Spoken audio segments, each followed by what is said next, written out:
दोस्तों, जीवन में खुशियां मनाने के लिए बहुत बड़े कारणों की आवश्यकता नहीं होती। छोटे छोटे पलों को भी उत्सवों के रूप में मनाया जा सकता है। खुशियां मनाने के लिए बहुत सारे धन की आवश्यकता भी नहीं होती। उसके लिए अंदर से उत्साह की आवश्यकता होती है। ना बहुत सारे लोग चाहिए। आप अपने परिजनों के साथ भी अपने घर में बैठ करके छोटे छोटे कारणों पर उन पलों को खुशनुमा बना सकते हैं। ये बात हम उन लोगों के लिए कर रहे हैं जिनकी कुंडली में चंद्रमा बहुत कमजोर है, क्योंकि जिन कुंडलियों में चंद्रमा बहुत कमजोर होता है वो लोग हमेशा नकारात्मक ऊर्जा, नकारात्मक विचारों और अज्ञात भय से घिरे हुए रहते हैं। आइए दोस्तों, आपका स्वागत है मेरे इस नए वीडियो में, जिसमें हम बात कर रहे हैं चंद्रमा को मजबूत बनाने की।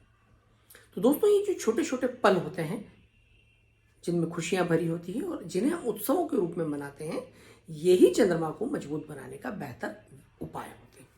जब कुंडली में चंद्रमा कमजोर होता है तो व्यक्ति नकारात्मक विचारों से, मानसिक अवसाद से, अकेलेपन से, अज्ञात भय से, उतार चढ़ाव से, फाइनेंशियल क्रंच से जूझता है।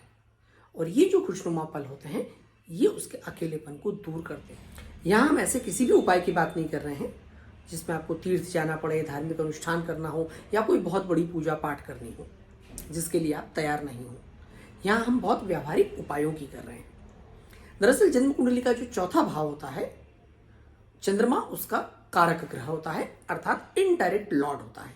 अर्थात चौथे भाव से संबंधित जो भी एरियाज होते हैं उन सबको चंद्रमा गवर्न करता है, उनको लीड करता है। और वो क्या होते हैं? वो हमारी माँ का घर भी होता है, वो भावनात्मक रिश्तों का घर भी होता है, वो हमारे घर, भवन जिसमें कि हम रहते हैं, निवासरत होते हैं, उसको भी रिप्रेजेंट करता है। चौथा भाव वाहन का होता है, प्राथमिक शिक्षा का होता है, हमारे बचपन के जो यार दोस्त होते हैं उनका होता है, और सबके साथ साथ मानसिक सुख या भौतिक सुख का भाव भी होता है चौथा भाव।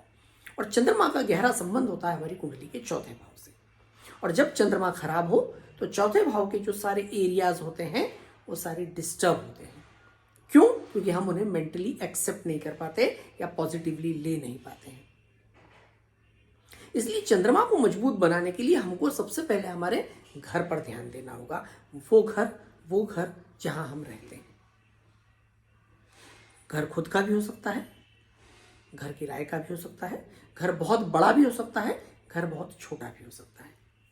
इस घर में भी हम वास्तु दोष निवारण संबंधी पूजाओं की बात नहीं कर रहे हैं। हम यह बात कर रहे हैं इस घर को जीवंत बनाने की, इस घर को ऊर्जावान बनाने की। ठीक वैसे ही जैसे भगवान की मूर्ति को मंदिर में रखने के बाद हम प्राण प्रतिष्ठित करते हैं, ऊर्जावान बनाते हैं। घर जीवंत कैसे होगा? घर ऊर्जावान कैसे बनेगा?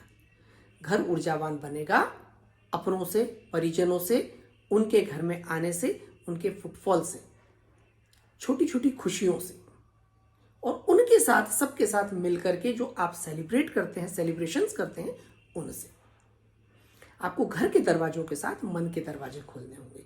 जितना लोगों का आना जाना होगा, आप बाहर जाएं, कुछ लोग आपके घर आएं, छोटे छोटे उत्सव हों, ईश्वर की नियमित आराधना हो, घर में पेड़ पौधे हों, प्राकृतिक वातावरण हो, चिड़ियों की चहचहाहट हो, इससे घर आपका जीवंत बनेगा।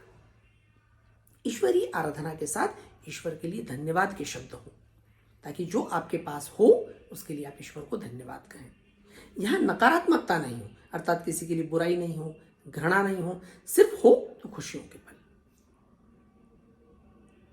इसके साथ साथ आपको ध्यान देना होगा कि घर में किसी प्रकार का कबाड़ नहीं हो। ये आपका घर है, यहाँ वो सारी चीजें हो जो जागृत हो, ऊर्जावान हो और सकारात्मक ऊर्जा जो है प्रोड्यूस करती हो।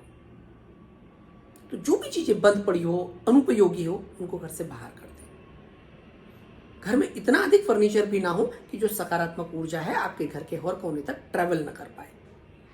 आपके घर के हर कोने तक पॉजिटिव एनर्जी का फ्लो बहुत आवश्यक है, तभी आपके घर में ऊर्जा जागृत होगी और उसी से खुशियां आएगी, उसी से आपका चंद्रमा मजबूत होगा।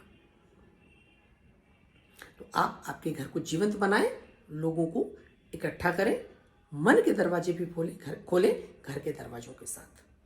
इसी से आपका चंद्रमा जो है वो मजबूत होगा। और ये सब करने के लिए आप कोई बहुत बड़े आडंबर की आवश्यकता नहीं है। इसके लिए सिर्फ आपको अपने आप को तैयार करना है घर को जीवंत और ऊर्जावान बनाने के लिए। फिर जल्दी मिलते हैं किसी नए वीडियो में नए विषय के साथ।